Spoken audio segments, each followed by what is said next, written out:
Hello everyone, welcome back to my channel butter.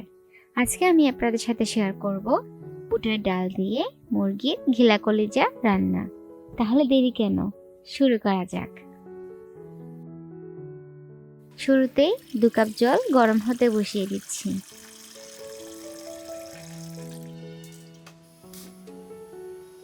আর এদিকে বুটের ডাল নিচ্ছি 1 কাপ।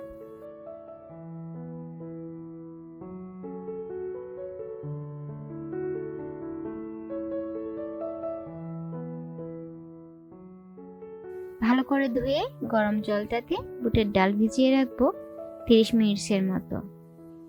চাইলে নর্মাল জলেও ওভারনাইট ভিজিয়ে রাখতে পারেন, তবে এইভাবে করলে কাজটা অনেক সহজ হয়ে যায়। এবার প্যান গরম হলে তেল দেব 4 টেবিল চামচ। 5 ফোড়ন দিচ্ছি হাফ চা চামচের একটু বেশি।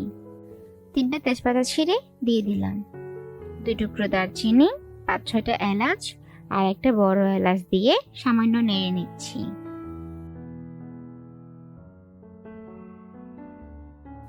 পেঁয়াজ কুচি দেব হাফ কাপের মতো।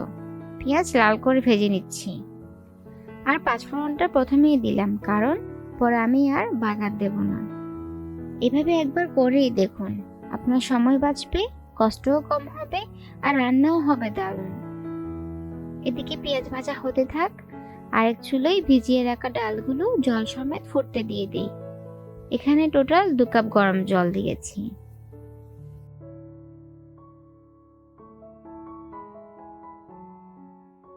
পেঁয়াজ ভাজা ভাজা হয়ে গেছে। আদা বাটা দিচ্ছি 1 টেবিল চামচ। রসুন বাটা 2 চা চামচ দিয়ে 30 সেকেন্ড ভেজে নিচ্ছি।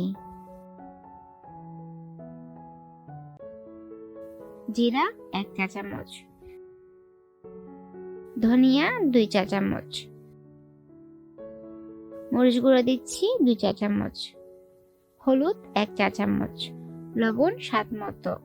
আমি এখানে 1.5 চা চামচের মতো লবণ দিয়েছি। সব মশলা দেওয়া শেষ। এখন 3-4 মিনিট কষিয়ে নেব। মাঝে হালকা জল দিচ্ছি যাতে মশলা পুড়ে না যায়। আমি মোটামুটি একটা বড় হাঁড়িতে এই রান্নাটা করছি, কারণ যাতে ডাল ফুটলে গায়ে বা চুলা চারপাশে না পড়ে। আর আমার মতে যে কোনো তরল রান্না করতে প্রয়োজনের চাইতে একটু বড় হাঁড়ি ইউজ করলে সুবিধা হয়।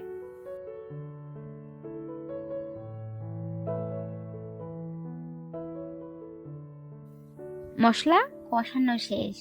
এবার মুরগির ঘিলা কলিজা ডিম অ্যাড করে দিচ্ছি। এখানে 4-5টা মুরগির ঘিলা কলিজা আছে। ঢাকা দিয়ে কষিয়ে নেব।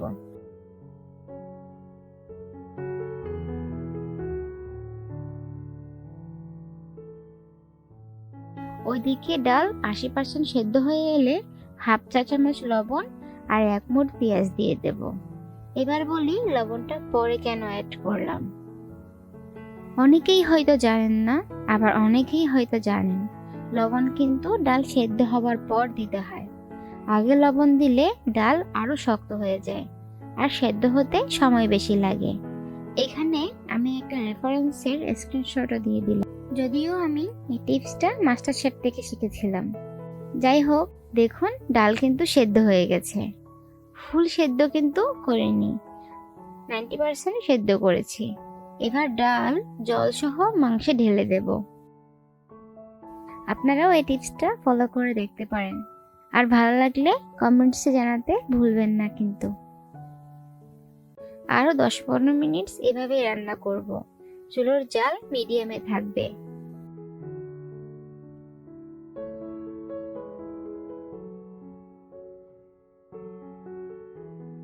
রান্নার শেষে কাঁচা মরিচ দেব 7-8টা আর গরম মশলা দেব হাফ চা চামচ। এই তো, একদম সহজ।